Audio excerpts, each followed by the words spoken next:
Aujourd'hui, on continue la visite de nos producteurs d'ici, la région des Laurentides. On s'en va à la rencontre de Mathieu et Catherine, propriétaires de la ferme La Récolte de la Rouge. Ils produisent des petits fruits et des légumes biologiques.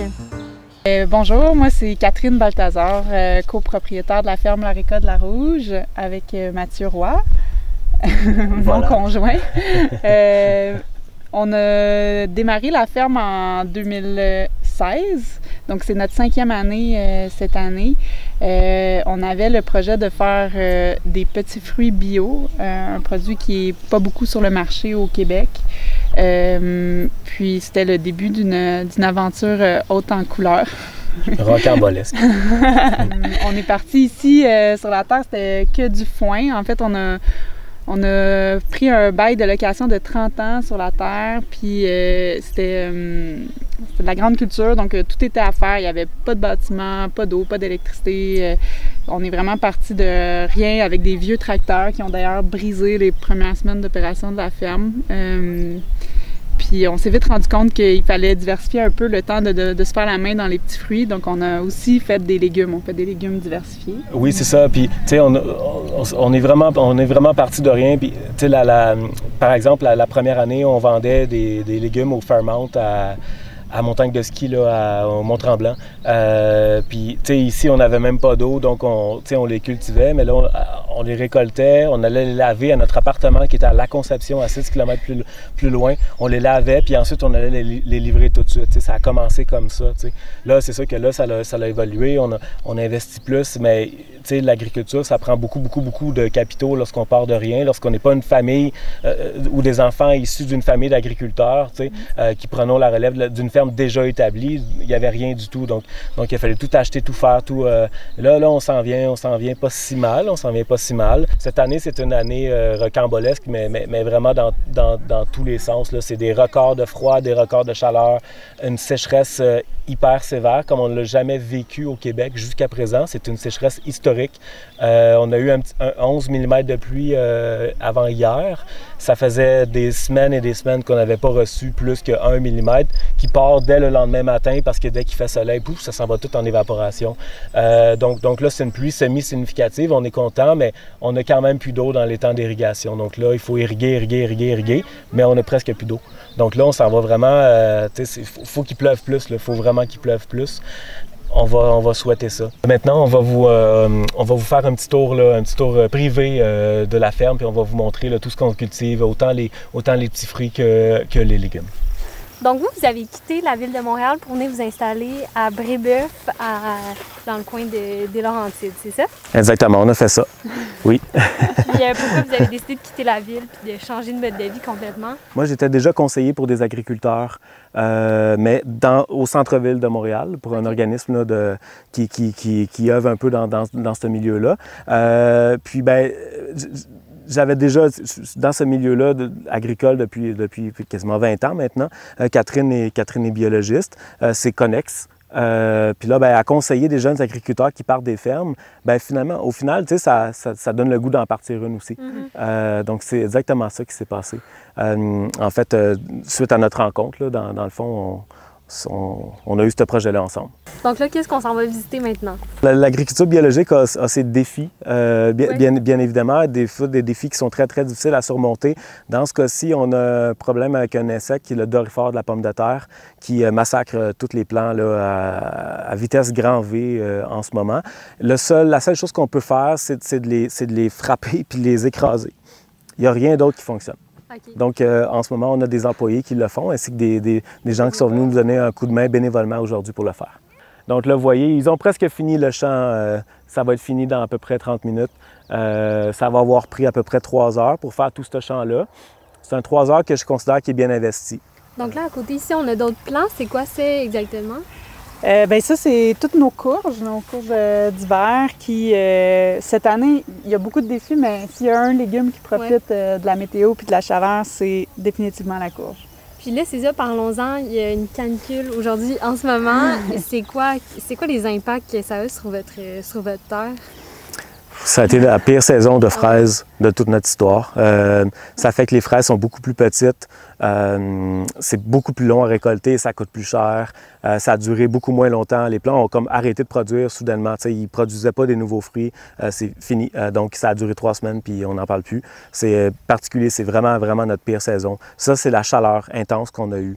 La sécheresse a d'autres impacts. Bien, on le voit très bien ici. Les pommes de terre ont vraiment eu beaucoup de difficultés dans le milieu en particulier. Là. Manque d'eau total, mais total. Juste, en ce moment, on est à peu près à 4 fois la quantité moindre de pluie qu'on est censé recevoir normalement. Donc, on a 400% moins d'eau que la normale.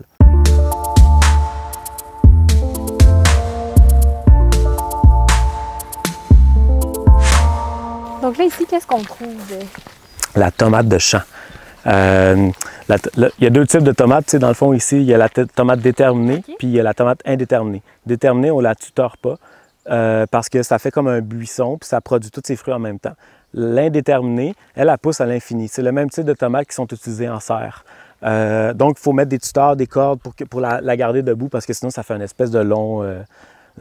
à 7 ans là, à terre, puis lorsqu'on récolte, là, on marche dessus, fait qu'on veut pas ça, on veut que ce soit soutenu dans les airs, puis ça facilite la récolte.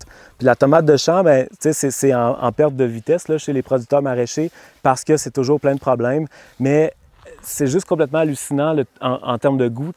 Moi, ce que je veux, là, c'est que vous preniez une tomate chez nous, là, vous la mangez, vous faites « Mon Dieu, c'est la meilleure tomate que j'ai mangée dans toute ma vie ». C'est ça qui va se passer, c'est garanti.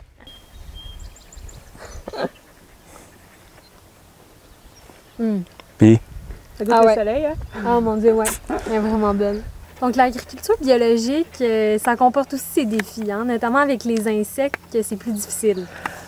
Oui, effectivement. Puis, il y a des produits phytosanitaires qui sont permis en agriculture biologique qui peuvent nous aider un petit peu. Bien évidemment, c'est des produits, par exemple, des insecticides qui sont beaucoup moins nocifs pour l'environnement, pour la santé humaine, mais qui fonctionnent aussi vraiment moins. Ils sont tous systématiquement d'origine naturelle. Par exemple, le Trounce, c'est des sels de potassium. C'est du savon à vaisselle.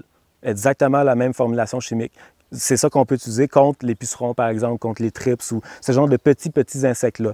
Pour les gros insectes qui s'attaquent au brocoli ou aux choux raves, juste ici, c'est très difficile de les contrer. Donc, ce qu'on fait, c'est qu'on met des filets par-dessus les cultures. Ces filets-là ici.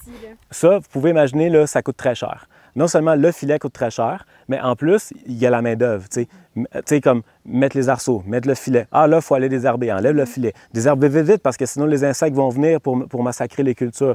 Remets le filet. Ah là, il faut récolter, enlever le filet, remettre le filet. C'est toujours ça. Ça coûte plus cher.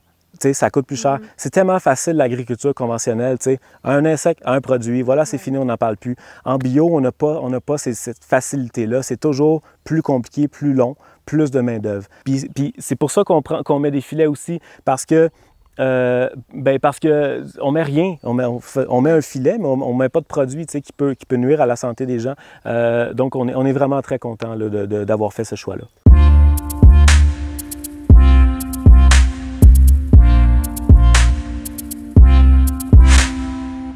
Donc, avant d'aller visiter la serre, je voulais savoir aussi, vous vendez dans les marchés publics, mais vous vendez également à des restaurants précisément. Est-ce que tu peux me parler de ça un peu?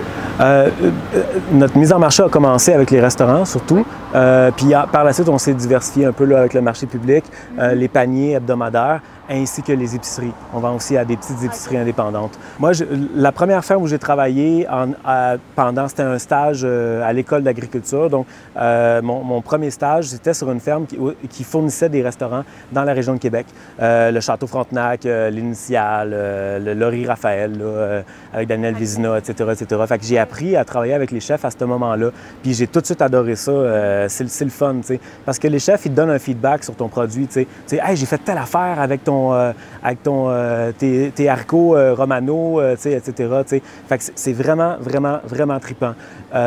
Donc, depuis plusieurs années, on s'est quand même spécialisé là-dedans. On vend à des restaurants assez renommés, là, plusieurs, puis on fait des choses exclusives pour eux aussi. Moi, ça ne me dérange pas de faire un haricot coco. C'est vraiment un type d'haricot spécial pour le Toqué, pour Normand, parce que Bien, parce qu'il est le fun à travailler avec, puis parce qu'il va aussi mettre le prix, tu sais. Il comprend tout le travail qu'il y a derrière, puis il va payer un juste prix pour le produit. Fait que moi, je suis super heureux, c'est comme le meilleur des mondes. Alors, ben, on pourrait aller voir la serre. Il y a plein d'affaires là-dedans intéressantes. Là. Oui, on va aller voir ça. Parfait. Donc, on a tous les champs ici, mais on a également une serre. Oui, ça, on l'a construit cet hiver, la serre chauffée. Puis on produit aubergines, tomates, concombres, libanais. On avait des haricots. Durant toute l'année? Ben oui, on a commencé en avril, à peu près. Puis, fin mars. Fin mars. Puis ça va être jusqu'à l'hiver. Puis à l'hiver, on va mettre des cultures plus froides, comme des épinards, tout ça qu'on va pouvoir récolter pendant l'hiver. Okay. Sans chauffage. Ouais. Merci à vous deux d'avoir pris le temps de nous recevoir. C'était super intéressant de découvrir votre entreprise. Puis je vous souhaite une bonne chance pour la fin de saison. On espère qu'il va y avoir de la pluie dans les prochains jours. Merci, c'est gentil. Beaucoup. Merci beaucoup.